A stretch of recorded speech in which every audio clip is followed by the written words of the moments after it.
All right, so welcome to the Wenham Museum. My name is Carolyn Simmons, and we're happy to have you here tonight as part of our music lecture series. This is the middle one, if you missed the first one.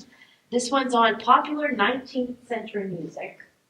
And tonight the presenter is Eric By, and I thought I told him how I found him, but then he goes, wait, refresh my memory. I live in very southern New Hampshire, and I'm a member of the Humanities Council, and I always get their flyers, and I kept on seeing his lectures. Those were really cool, but none of them were that close to where I lived. And then when we decided to do this music series, I said, oh, I know the guy that we can have. He lives in Vermont, though. I wonder if he'll come. Well, he said he would come. And I told him, I said, since I don't have 100% of your bio, I'll do a little bit, and you can fill in the blanks.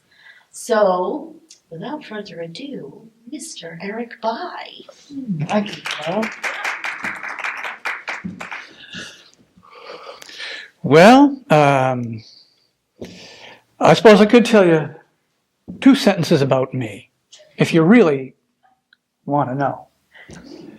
When I'm not making music, and in fact that's most of the time, I'm a part-time magazine editor, and I'm a freelance foreign language translator. I translate books. And so far I've done about 100 books on all kinds of topics. Currently working on a baby book for new mothers.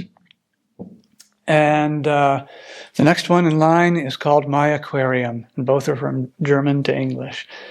So there's a little of everything. That's all you need to know about me, right? Okay. Would you like the light on the podium? Is that how that works? Yeah. I am technically challenged, but I think I can handle this. Thank you. Actually, we'll see if I need it. You know, it's probably a fair question to begin with, why 19th century popular music at all? What is it about it that interests me, and why should it matter to you? There is a long answer to that, and in fact it may occupy us till about 8 o'clock tonight to get to the bottom of it, and we really won't get to the bottom of it. But the short answer is also that so much of the music that people listen to today and that survives in American culture right now can be traced to its roots in 19th century popular music. I'm thinking, of course, of such things as bluegrass, which is a 20th century phenomenon. Lester Flatt and Earl Scruggs really get the credit for coming up with bluegrass, but that's a 1930s and more recent phenomenon. But if we were to look at other venues or other types of popular American music today, we could also point to the 60s folk revival. I remember as a teenager watching such things as Hootenanny on television, Kingston Trio, Chad Mitchell Trio, the Smothers Brothers even. All of these people can trace the type of music that they performed back to the 19th century. I bet you could help me think of some other kinds of American music that are still current that come to us from the 19th century. Pardon me? Ragtime music? Yes, ragtime music is in fact 19th century music, and of course we do still enjoy it. And truth to tell, I suspect that we would enjoy a good deal more of the music composed in the 19th century if we were only fed it through the means that we get our music. We, a lot of people lament the fact that with the arrival of national broadcast media, first radio, and then television, there was a huge homogenization that took place in American music and in other parts of American culture as well. But as a result, we don't always get to choose what kind of music we listen to. It is chosen for us by someone else and doled out to us through the electronic media. But I also think of country western. Country western surely can trace its roots back to 19th century. What about jazz? Well, I don't think so. I don't think much. I don't see much connection between 19th century popular music and jazz. That is, in fact, about all I'm going to say about jazz tonight, because I've made it a policy not to talk about things that I know really nothing about. And besides, I don't want to steal someone else's thunder for the next presentation in this series. But anyway, the long and the short of it is that, okay, it's kind of an academic consideration that a lot of the music that people still enjoy is rooted in 19th century popular music. But if we only had the choice to listen to more of the music that survives, I think we would enjoy it for its own merits. This presentation this evening is going to be a little bit like the Jules Verne novel dating from the 1870s, Around the World in 80 Days, because there's a million places we'd like to stop and linger, but we don't have time to do it. I promised Carolyn I'd have you out of here by about midnight, so we're gonna have to trip through a lot of things too quickly. I think what I should do really is to select a handful of the big trends in 19th century popular music and deal with those with a full understanding that a lot of things are going to be left unsaid.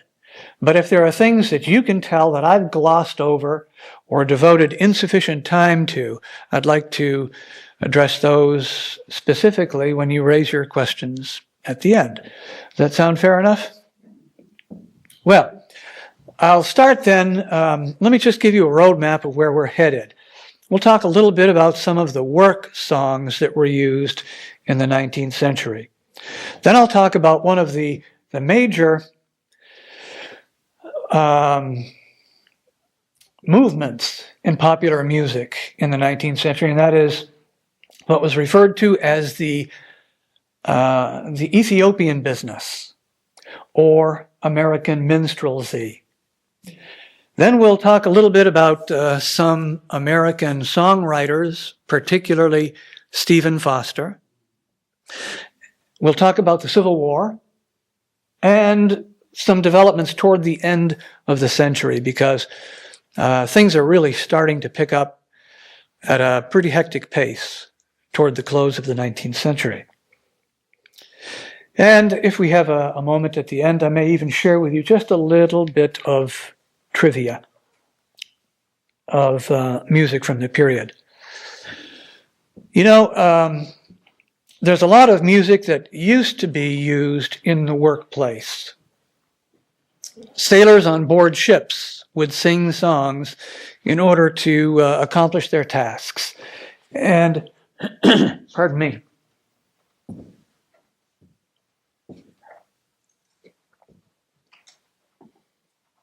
there were several types of songs that were sung on board ships, and the meter was adjusted to the type of task that the sailors had to perform.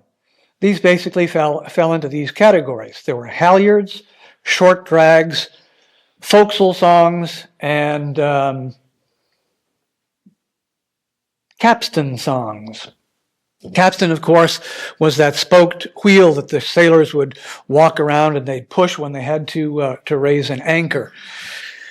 And it was felt that they would accomplish their tasks a good deal more effectively if they could sing while they worked.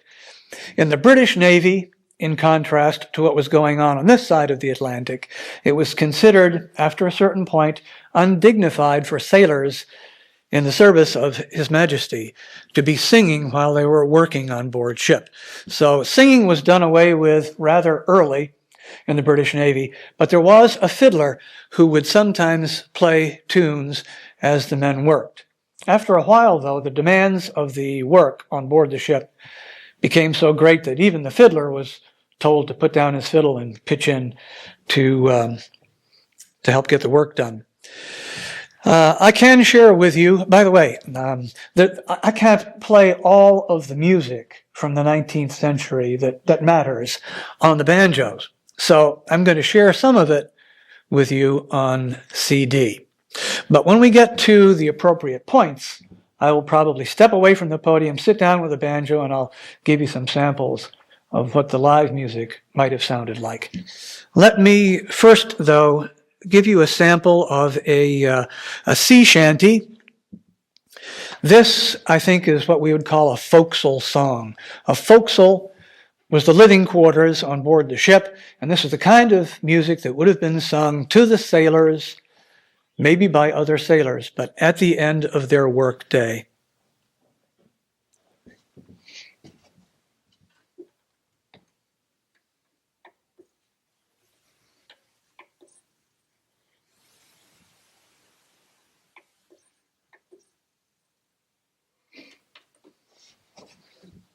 Once I had an Irish girl, but she was very lazy, away, all away, Okay. all away, down.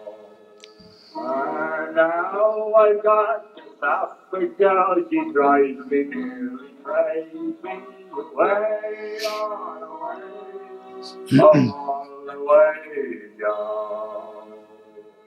I guess we're made to laugh and kiss us, only man that told me away, all away, oh, all away, down.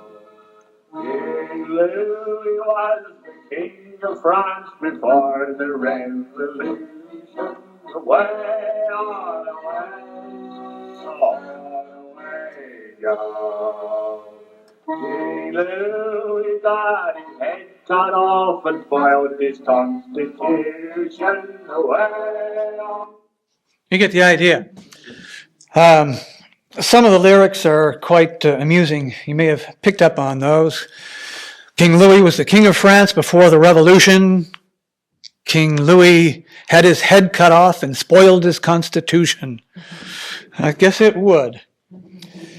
There were songs that were sung in the lumber camps as well, and there were chanty boys who would sing, and that would be once again for the amusement of the lumberjacks at the end of the day of work. There were a lot of domestic songs that were sung, planting rhymes that farmers would have used. I'm sure that farmers don't sing as they work nowadays. There's a lot of reasons for that. They probably don't have many reasons to sing. It's a tough life. They don't get all the breaks that they need. But in the old days, people would sing when they were planting. There's a planting rhyme that I know that was used in the cornfields. And the idea was that you would walk along the corn row and you would make a depression in the soil with your heel. Probably you're working barefoot if you can do this. You would drop in 4 seeds, cover the seeds over with your toes and stamp on it and stride ahead and repeat the process. And it went like this. 1 for the cutworm, 2 for the crow, 3 for the blackbird, and 4 to grow. For every 4 seeds, you might be lucky to get 1 to grow. There's another whole huge repertory of work songs that I shouldn't pass over too quickly, and they're not even in English. You probably know that there are countless place names in the Midwest and the western part of the United States that are French. And the reason for that, of course, is that during the fur trade era, say 1805 to 1840 or thereabouts, there were lots and lots of French-Canadian fur brigades that left Montreal in empty canoes, and they paddled west to the fur trapping grounds in the American West, where they would barter and trade and buy furs from the Indians and bring them back to Montreal. And it was often said that if a young, robust man could make 1 or 2 trips to the fur gathering grounds, he could retire a rich man in Montreal. A lot of the trappers were British, Canadian, and especially American. But because the French fur traders came into what's now the United States, there are places with names like Terre Haute, Indiana, Terre Haute, meaning high ground, highland, Des Moines, Iowa. Help me with some other ones. French names. Prairie du Chien. Sure. St. Louis. They're everywhere. And the reason, of course, is that these French Canadians came and many of them settled. And, in every brigade, there was one paddler with a particularly strong voice who was paid a little extra to sing paddling cadence. And if you could keep up paddling to that rhythm, you could cover a lot of ground in a day's time. Derrière chez nous, y a un étang. Derrière chez nous, y a un étang. 3 beaux canards s'en vont baignant. Je pique et je drave et je vais draver. Je commence à voyager. Je monte en haut sur le bois carré. That's one paddling song. The University Laval up in Quebec collected paddling songs for many, many years. And in the 1950s, they started counting. And they came up with a figure of 13,000 distinct paddling songs. And a lot of these have survived so intact from the time that they originated in France that it's possible to trace individual songs back to where they came from in France. I have another song that I'd like to play with you, for you on the CD. It's called Si mon moine voulait danser. It's kind of a little bit ribald, and it deals with what the singer would give his monk or his priest if he could only get that priest to dance.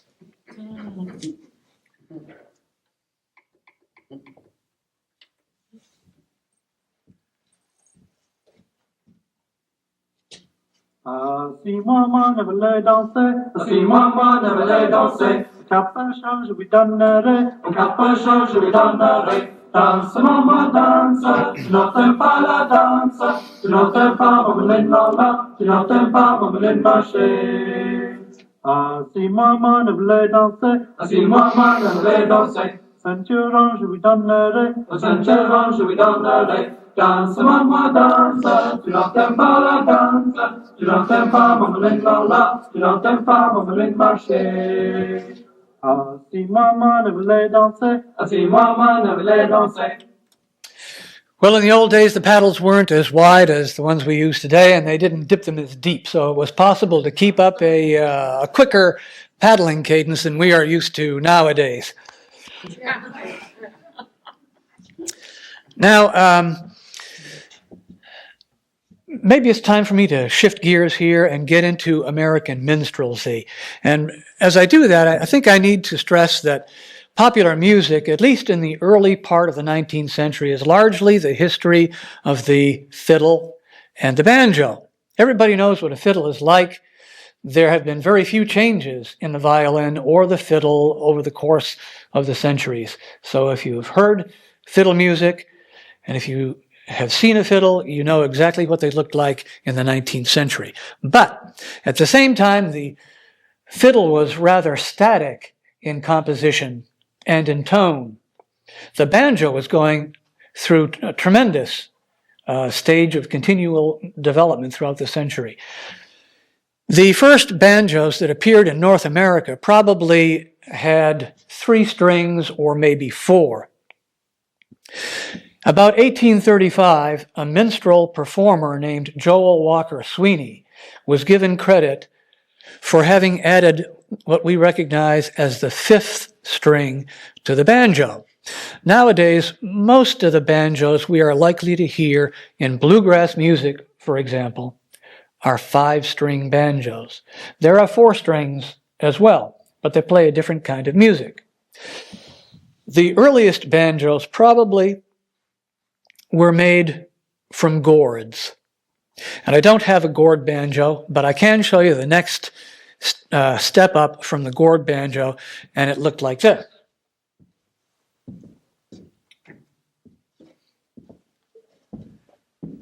Like all banjos of the period, it is hollow in the back. It has a skin head that provides the vibration and projects the sound outward. And again, like early banjos, it has no frets. Modern guitars have, well, metal bars that go across the fingerboard and make it easy for you to find the notes. Frets were not considered important on banjo until about the Civil War. This, in fact, is a copy of a banjo that was made in Baltimore by William Boucher or Boucher about 1845. This is a natural skin head, probably a calf skin head. It was also said that one of the best types of skin to use for a banjo was groundhog or woodchuck. And folks, oh yeah. And folks also said that in a neighborhood where a banjo player lived, no cat was ever safe. Cat skin is very thin and tough. It makes good banjo. I'm told.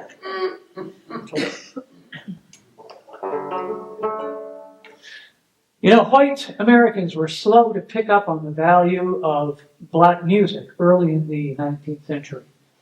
We know that throughout American history, blacks have contributed in all kinds of ways to popular music, and they continue to do so.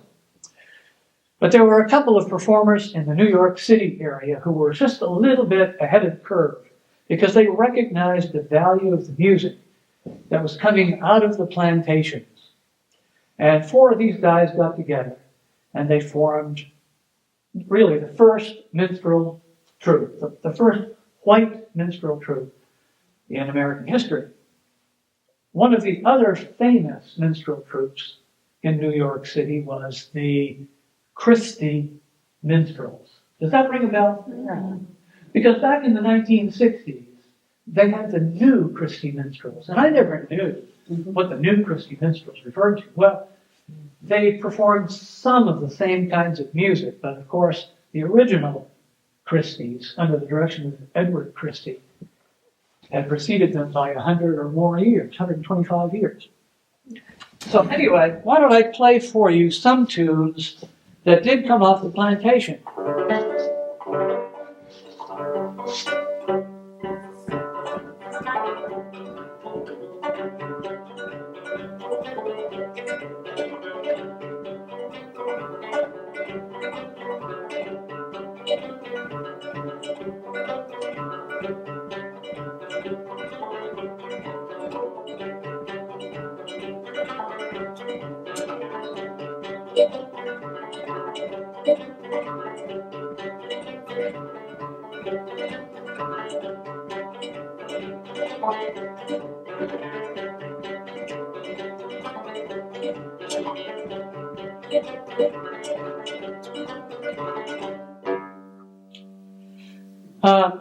If you're really interested in knowing the titles of these, I might remember 3 out of 5.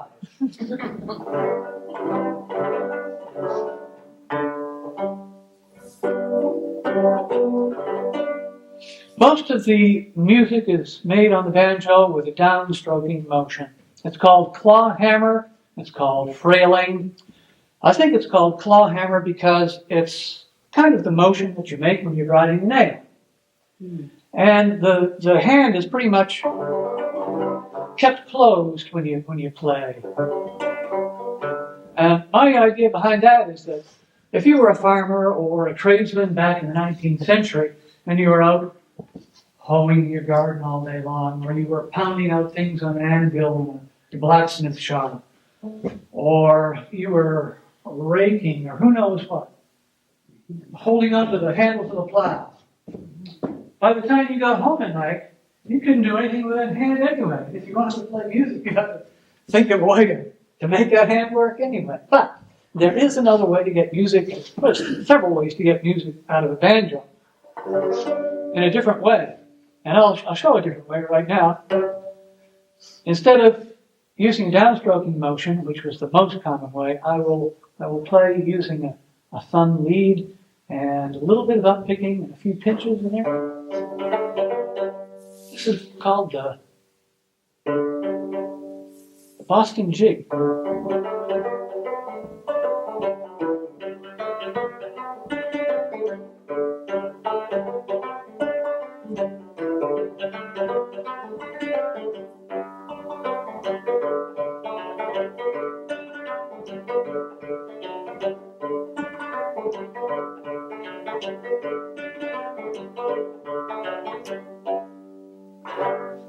Back to the claw hammer.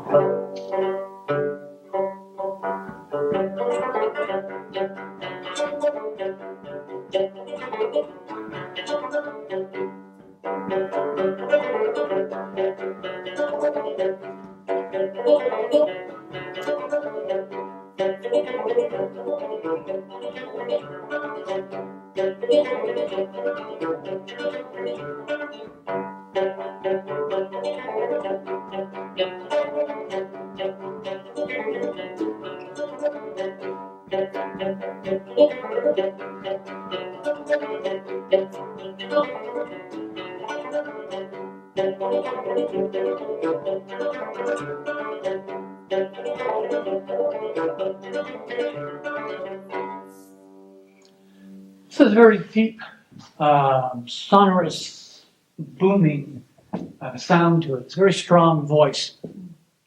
It's not as bright or as high as the pitch of a modern banjo, but it does carry quite a distance. The standard pitch of musical instruments was changed at least 2 times in the 19th century. And this banjo is pitched about 5 tones lower than a modern banjo.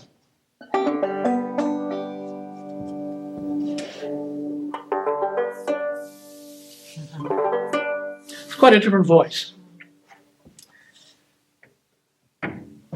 In the old days, the banjos would have been strung with real gut strings. You can still get gut strings today, but they're expensive and they don't last. Those are nylon strings, and they make exactly the same sound, and they last forever and ever. Question? Yeah. Would most of this music been used for dance music, for getting together, bar dances, or whatever?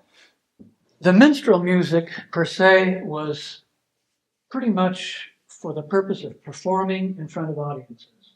It was for entertainment. There is another whole strain of music that was for dances. And you can still hear a lot of that.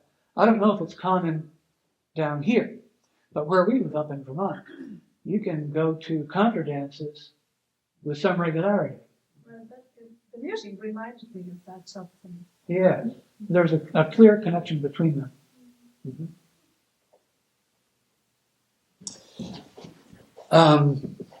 Let's see, minstrel music. Yeah, for performance on stage.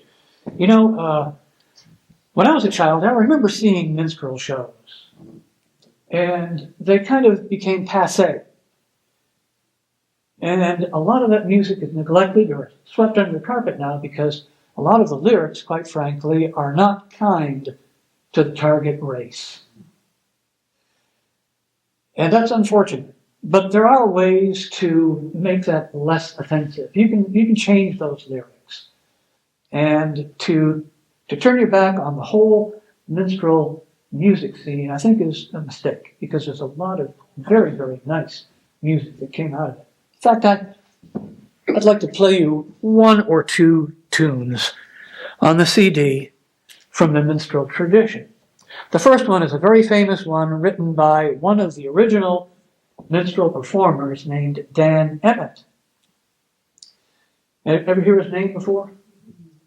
Well, you all know at least one song that Dan Emmett wrote. He will live forever in American history as the composer and performer of this song.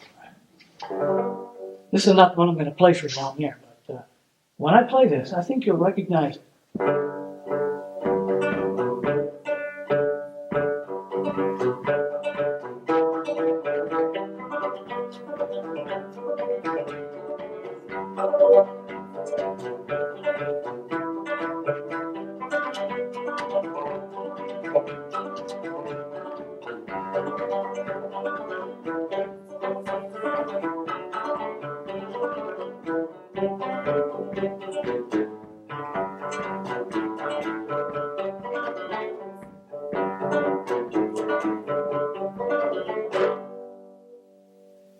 For $64, name that tune.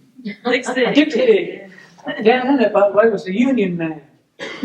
And he was angry when the South appropriated his beautiful tune as their national anthem. Interestingly, you might know this story. It is a true story.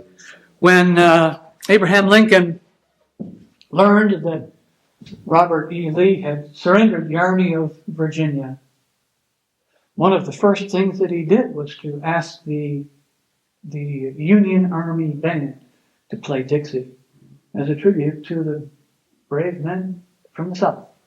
But anyway, so that's where Dan Emmett is really important. And he wrote Old Dan Tucker, which I'll play for you right now. And I think I'll follow that with the number one hit song from 1840.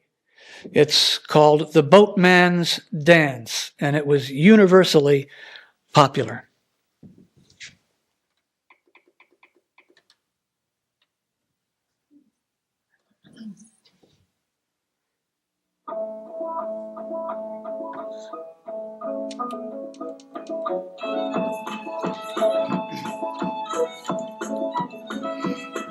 I come to town the other night, I heard the noise, I seen them fight. The watchman was a running round, crying, old man Tucker's come to town. No, get out the way, get out the way, get out the way, old man Tucker, you're trying to get your supper.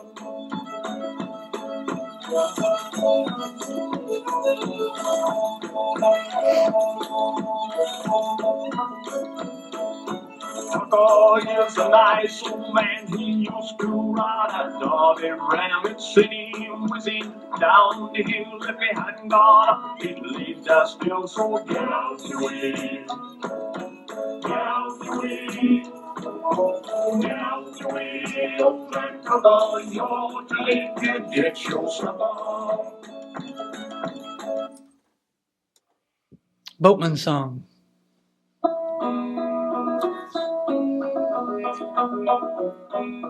Hi, ho, little bird, go from down to Ohio. The boatman dance, the boatman sing, the boatman must do everything. And when the boatman gets on shore, he spends his cash and works for low. Dance, the boatman dance, oh dance, the boatman dance, oh dance all night till the broad daylight and go home with the gals in the morning.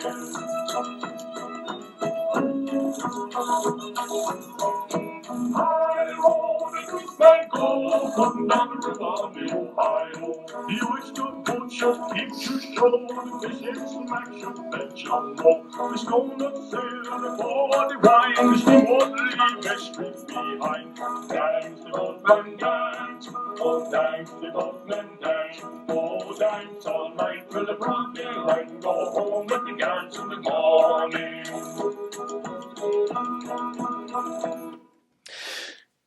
Yeah, Didn't Aaron Copland set that to music? he may have. He borrowed a lot for Appalachian Spring and some other things that he wrote. If you, I don't know what it's like to listen to that from where you're sitting, but if you were able to, you might have picked up on some of the instruments that were used in the original minstrel compositions. We heard the banjo, of course. Could you identify anything else? Tambourine. There's a tambourine. Some kind of drum. The drum. Yeah, there was a drum in that for sure. But interestingly, the original instruments in a minstrel troupe would have been banjo, fiddle, tambourine, and bones. And there was kind of a stand-up comedy. By the way, if you are interested, you might be able to get your hands on a copy of a short story by Mark Twain called The Minstrel Show. It's not in every Mark Twain anthology, but it's his recollection of what it was like, how wonderful it was like when he was a child and could go see live minstrel performances. I do have a set of bones here, by the way, and this is the original portable percussion instrument.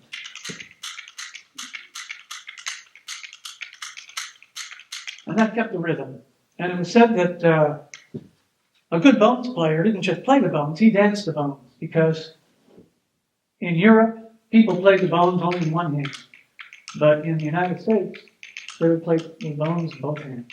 And it really turned into quite a show. Very physical.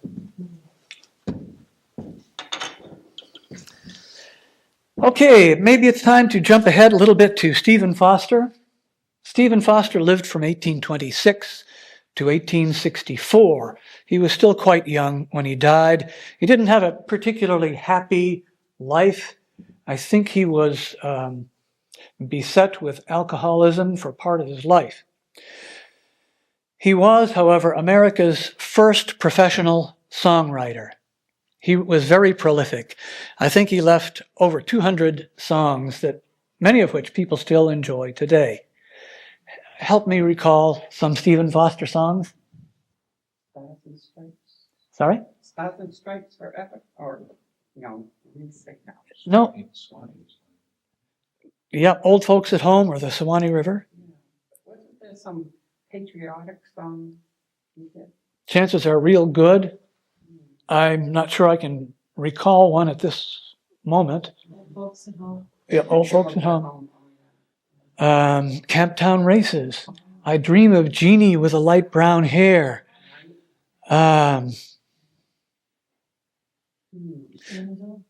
me? No, I can't tell you who did, but it was not a Stephen Foster song as far as I know. Campfire? Don't know. I mean, we know many, many more. We're just not thinking of them at this point. A couple of my favorites are not even well known today. There's one that I like called Old Dog Tray. Unfortunately, I don't have a copy of it to share with you. But one of my very favorite is The Year of Jubilo. And it's named for a biblical occurrence. Every 50 years in the Holy Land, the slaves would be set free. And it was a great cause for celebration. I'll play for you just a little bit of a Stephen Foster song that I like a whole lot. Have you ever heard of Nellie Was a Lady? Again, one of my favorite Stephen Foster songs. We're told that this is the first song in American music where a black woman was referred to as a lady. It's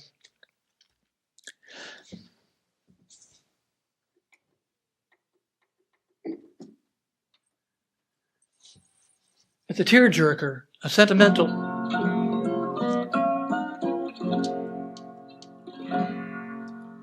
Down on the Mississippi floating, long time I travel on the way. On that the cottonwood a told, sing for my true love all the day. Ellie was a lady, last night she died. Toll a bell for lovely Nell, my dark Virginia bride.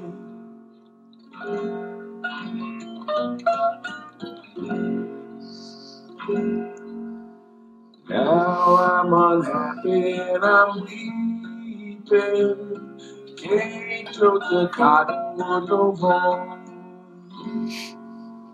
Last night while Nellie was sleeping, Jeff came a knocking at the door. Nellie was a lady. Last night she died. Told the bell for lovely Nell, my dog for Jenny Bride. It's enough to give you an idea. It's a lovely, lovely tune. And I think Stephen Foster, his music is going to be with us as long as there's a US of A. I started to mention the Year of Jubilo, and that's another of my favorite songs from the era. This is not, in fact, a Stephen Foster song, but it was written by a fellow named Henry Clay Work. I think all of you, well, it's a good chance that you also know Henry Clay Work songs, even though you may not know it. Have you ever heard My Grandfather's Clock? Written by Henry Clay Work. And Henry Clay Work wrote some great songs, including Marching Through Georgia. But he had the misfortune, I'd say, to compose in the shadow of Stephen Foster. And it was a hard act to follow. There were also, by the way, some black composers in the 19th century who made quite a name for themselves. One of whom was named James Bland. And you know a song that he composed as well, Them Golden Slippers. But before I forget a second time, let me play for you a little bit of the Year of Jubilo.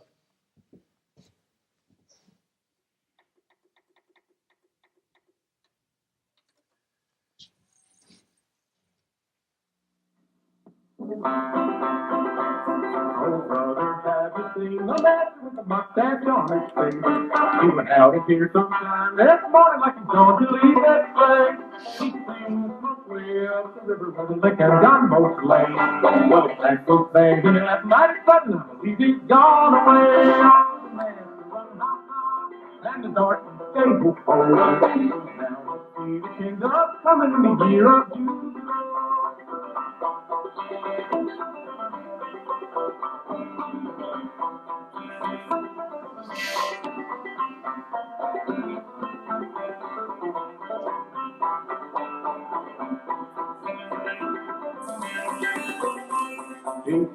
One weighs 3 foot, the other he weighs 300 pounds.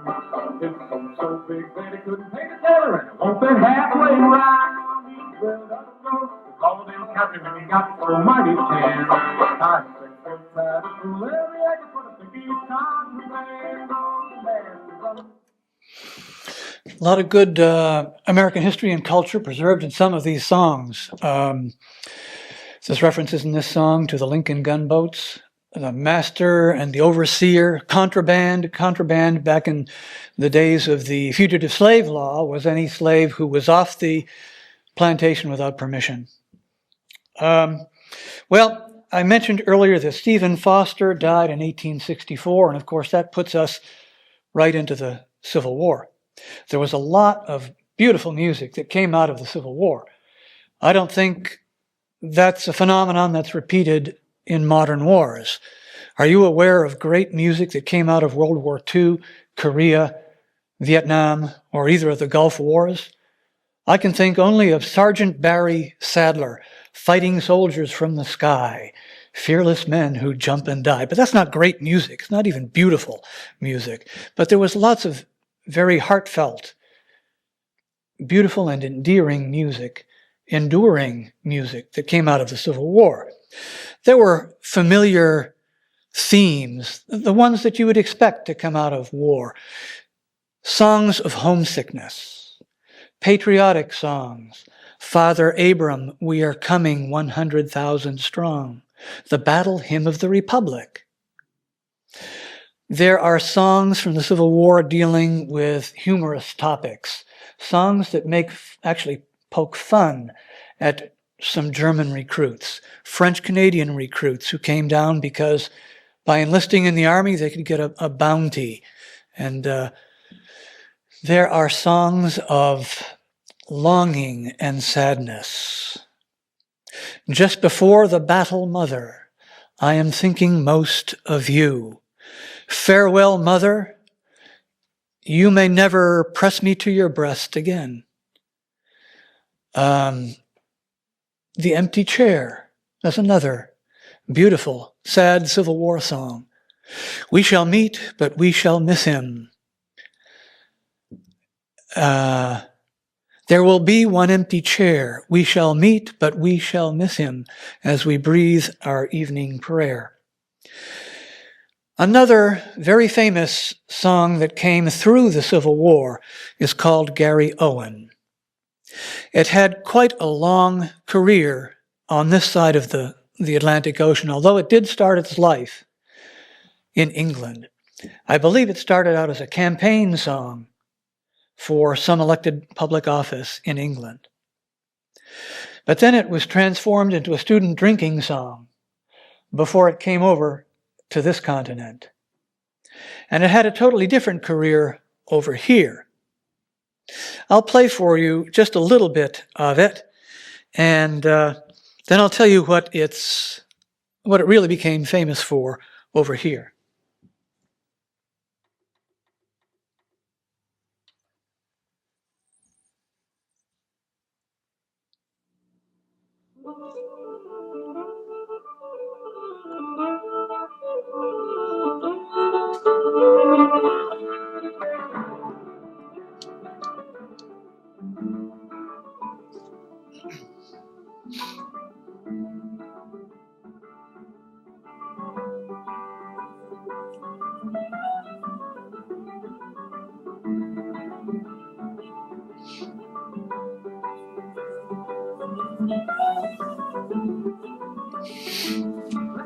The sun be not dismay, come join with me, still we play, come blues and sing, and lend your aid, and help me with the chorus. His head is from the drink, the nail, and pay the reckoning on the nail. No man protect shall go to jail from Gary Owen and Ruby.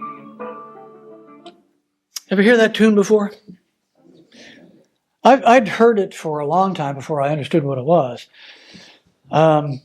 Gary Owen was the marching song, as it were, of Custer's 7th Cavalry. And on that fateful day in June of 1876, when Custer's 7th Cavalry left the Powder River Reservoir, or depot, to rendezvous with destiny at the Battle of the Greasy Grass, or Little Bighorn, as the whites refer to it. This was the last music that the 7th Cavalry heard played for it from a hilltop as they marched out to meet the Sioux. Well, we're getting a little bit close to the end of the century now. I need to talk about one huge development in popular music toward the end of the 19th century.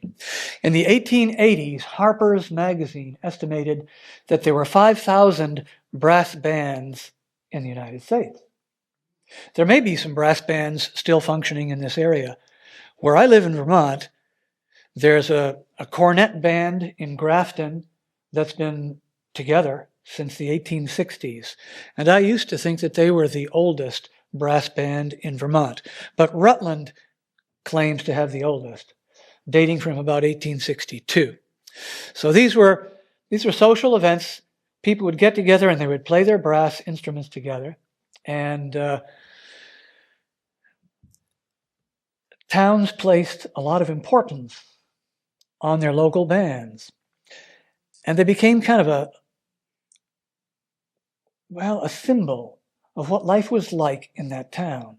And if there was a town that didn't have a brass band, or it didn't have a good brass band, people would consider that it was deficient in other measures of the quality of life, such as fire protection, tranquility, drinking water, cultural events, and so forth. So there was a lot of emphasis placed on these local brass bands.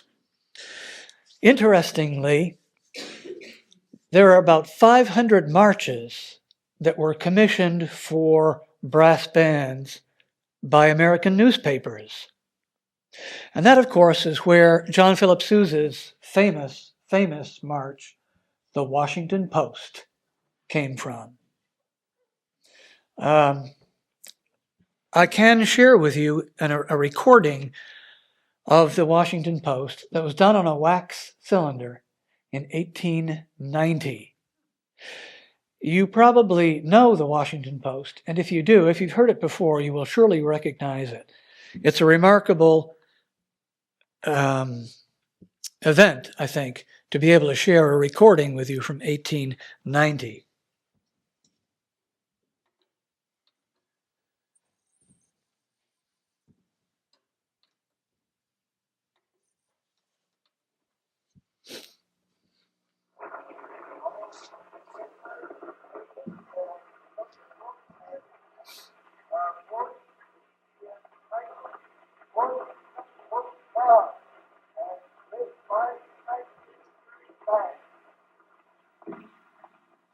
Marine Corps Band.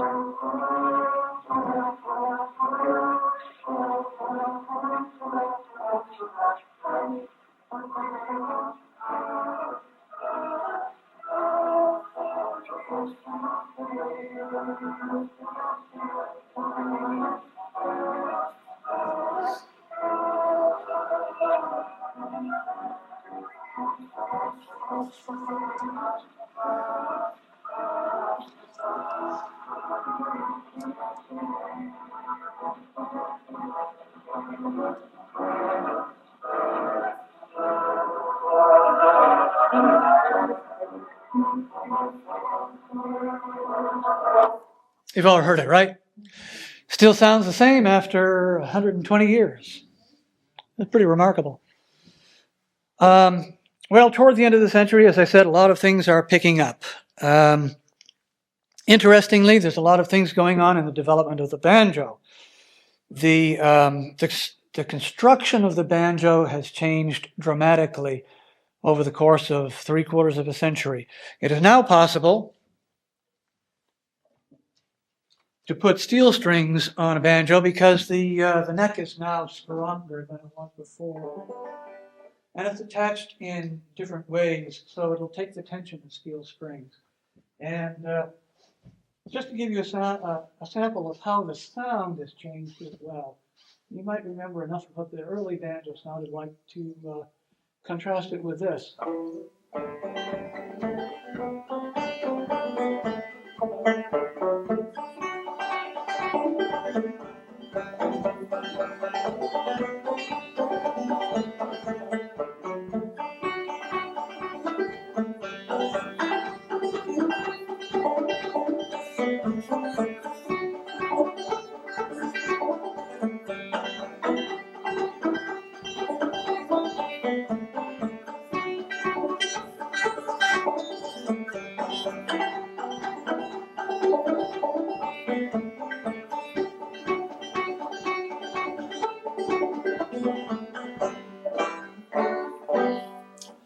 You can see that it's got a much higher voice. It's almost percussive. It really cuts through the air.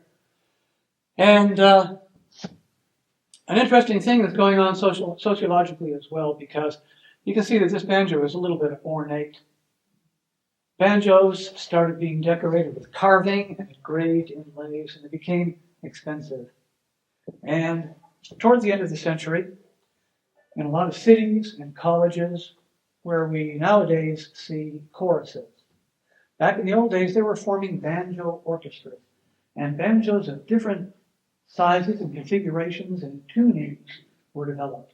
There were bass banjos that were so big you had to stand up and play them like a string bass. There were piccolo banjos on the other end of the spectrum that were little teeny things that had a very, very high voice, and all of these different configurations of banjo were intended to imitate different instruments in a classical orchestra. There were banjo-reens that had a large pot and a short neck, and they sounded about like a violin. There were 6-string banjos that were played like guitars. There were banjo mandolins with 8 strings, and so forth. And people would get together and they would play classical music in an orchestra comprised of nothing but banjo.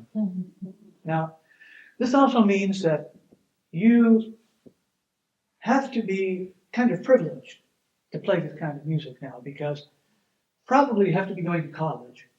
You have to come from a family of means, and you have to be educated enough to be able to read music. So, little by little, in the course of the 19th century, the banjo was being wrested away from the folks who originally brought it to our shores, the black people, and it's becoming the province of upper crust whites. By 1926, it was really unfashionable for blacks to have anything to do with the banjo. A fellow named Claude Mackay said, "Banjo, that's Dixie, that's plantation." So it really became the property of white folks by the 20th century. Well, we've been at this for almost an hour. I have another cut here that I can't resist playing for you. And I'll say that one of the things that kind of irritates me about 20th century music is the way that it is applied to try to sell us product. There are jingles that I can remember from my childhood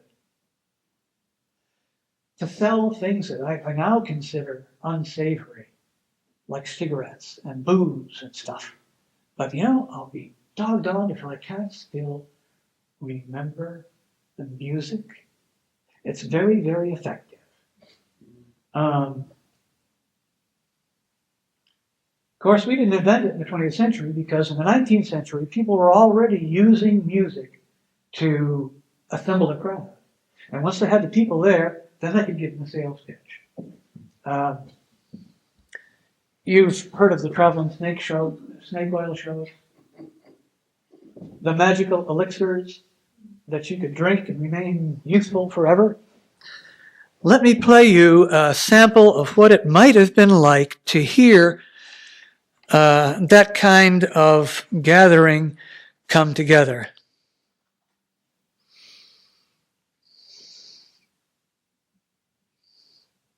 If I can find my reference.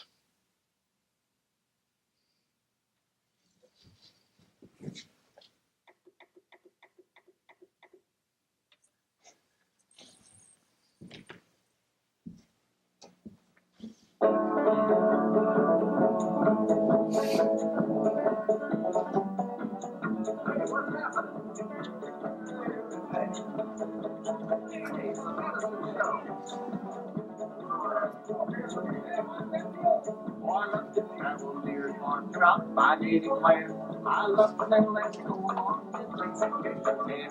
I love to hear rolling the strip when I'm in my way. And you better believe I keep one by the concert up and say, I'll take to the bottle with her on the I'll take to the bottle. I'll take to the bottle with her on the I'll take to the bottle.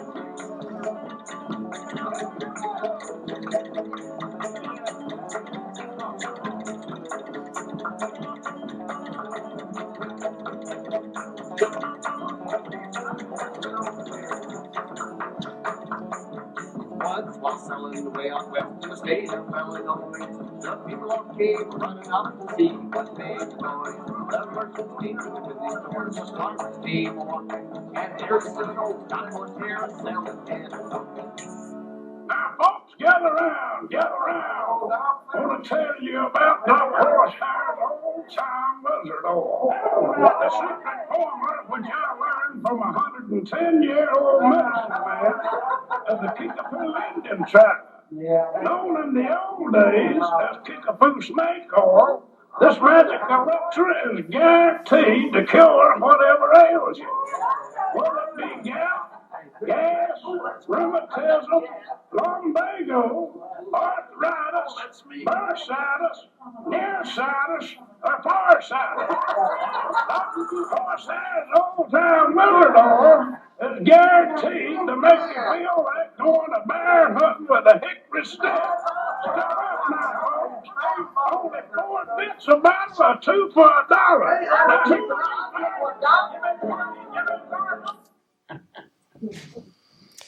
Well, now, how about a couple of trivia questions? If you have watched any Western movies in your lifetime, you have probably seen some great saloon scenes in the movies. What kind of instrument do people always play in the Western movie saloons? Piano. Piano. But think about it. If you're in Tombstone or Tucson, Arizona, where are you going to get a piano? Are you going to carry a piano over the Rocky Mountains? I don't think so. Now, if you're in San Francisco or who knows where on the West Coast, maybe you could get a piano around the Horn. But as far as getting a piano inland, not too likely. In point of fact, the cowboys and the folks in the saloons were probably playing the banjo because it is light, it's portable, and it's easy to construct. Question number 2. There are really only about 2 indigenous American instruments that we get credit for. Can you name them? Well, the banjo. The 5-string banjo. Yeah. There's one. Yeah. No. I'm sorry, your time is up. The lap dulcimer, the Appalachian dulcimer. The hammered dulcimer is quite ancient, but the lap dulcimer from the Appalachian region is an American invention. Final question for you. How can you tell if the stage is level?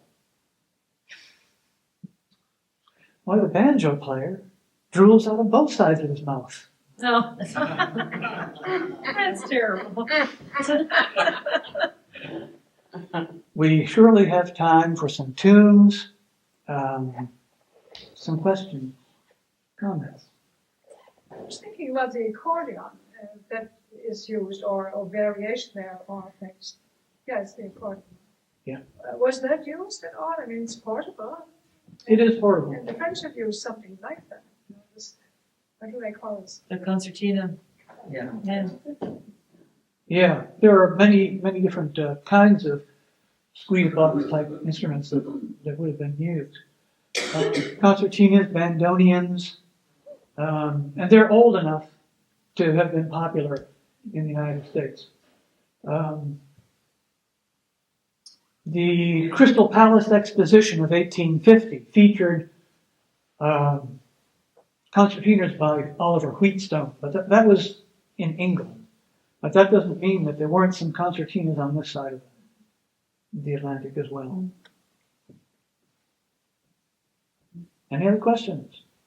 We passed over all kinds of stuff tonight. I didn't even talk about domestic work rhymes and songs. You know, songs that housewives or young girls would have sung when they were doing the dishes or making bread. But there's a lot of... Or laundry. Yeah. There's a whole tradition of play party songs. Yeah. Butter churning songs is another one. Come, butter, come. Come, butter, come. Peter stands at the gate, waiting for a buttered cake. Come, butter, come. Come, butter, come. The witch is in the cream. The witch is in the cream. You know what it meant when I said the witch was in the cream? Well, it meant that the cream was not turning to butter. And it was believed, there were all kinds of superstitions associated with churning butter. And evil spirits would get into the butter churn and keep it from turning. And there were ways to get the evil spirits out. Anybody know? One way, you could heat a poker up red hot and stick it in the cream. That's supposedly helpful. You could throw a pinch of salt in there. Sometimes ashes from the fireplace. And the hair from the black cat would also do it. Definitely. There's a lot of very, very interesting superstitions associated with churning butter. What about children's songs? Well, so it's like play party songs. Yeah, yeah. And a lot of those songs are ones that we probably still use today, but we don't realize how far back they go. What are some of the children's songs?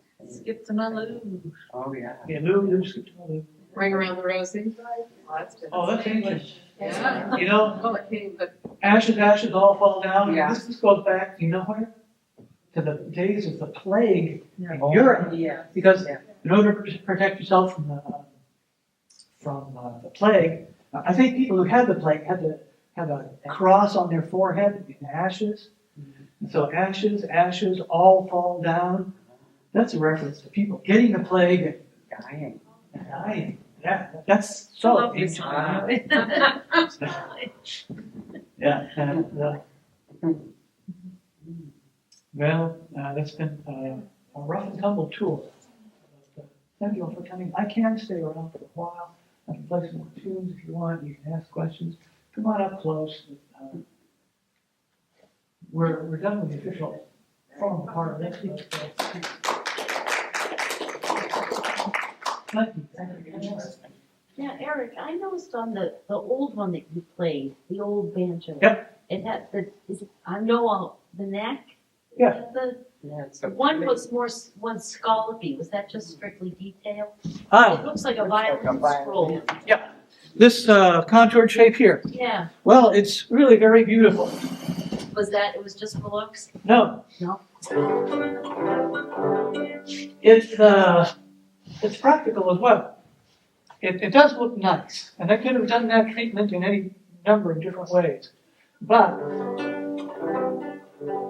because there are no frets on this banjo, it functions like a violin or a viola or a string bass, any of those non-fretted instruments, because in order to get the right note, you have to put your fingers down in the right place on the string. And it's usually easiest to do when you're playing up toward the end of the neck. But the farther up the neck you go, the harder it is to find the notes. And believe it or not, these scallops are placed there so that when you hook your thumb in one, your hand is in one of the useful positions to help you find notes.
I could demonstrate how difficult it is to play higher up on the neck. Yes. I'm going to expose my limitations and shortcomings in doing this. But you look like nice people, and so I don't think I'm taking too big a risk by doing this. But, you'll see that in the tune that I'll play next, once I get up here, the intonation or the pitch of the notes is not guaranteed to be accurate. That's something that I can improve with more practice. But fortunately, most of the minstrel style tunes are played in this position here, and we rarely go this high on a fretless banjo. Let's see if I can remember this tune.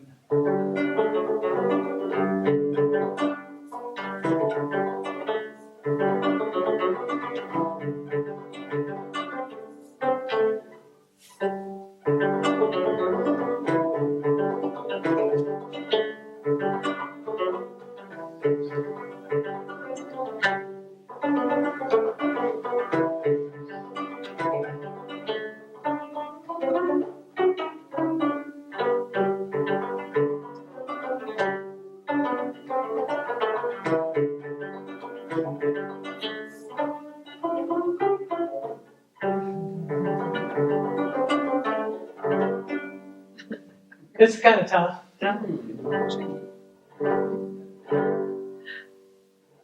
What's the story about the fifth string? Where did that come?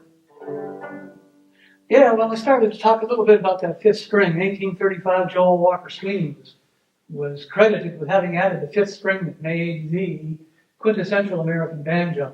And in the old days, they thought that the fifth string that Joel Walker Sweeney added was this high-pitched drone string that only goes halfway up the neck. But there is a painting called The Old Plantation that's dated 1797. That's 38 years before Joel Walker Sweeney. So we know he didn't add that string because it's pictured clear as a bell on that painting. But it's now thought that the fifth string that Joel Walker Sweeney added was that deep bass string. Where is that in this figuration? After the fifth string? Coming this direction? The second string? It's the second string from the top as you look at the banjo. Oh.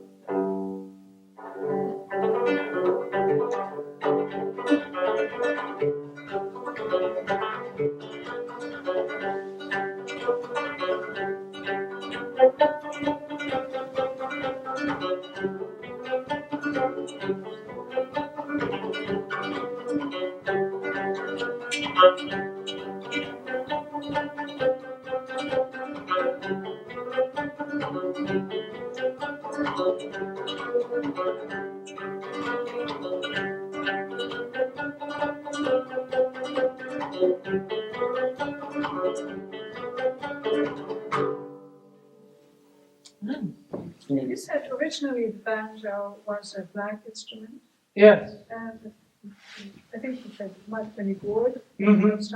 What would I use for a string? Real gut. Yeah. Maybe not cat, but if they butchered a hog on the plantation, or a cow or something, they would probably just save some of the intestine, cut it into thin strips, and use them. And it would have been a four string or two? Could have been a 3-string, 4-string. Whatever. Came The out. question I have is, what is that instrument over there? A mandolin? Oh yeah. I always forget. I forget my little mandolin here, and I brought it because, like the 3 banjos on the right, this mandolin was made in Boston. Those are all Boston banjos, and this is a Boston mandolin. It's in fact called the brand name is Bay State, and that was a fairly common make. I don't know if I have a pick with me. Maybe if I have a pick, I might be able to coax a few notes out of this. Oh. And that's not so much an American instrument now as it has ever been. It didn't originate in America. This is in fact what's called a Neapolitan or bowl back mandolin because of the shape of the back. Probably came from Italy. It's quite old. And in the 19th century, it probably would have been played mostly for classical music, not popular. Folk songs. You can see the difficulty of playing bowl-back mandolin. Oh, yeah. And now you know why they invented the flat-back mandolin.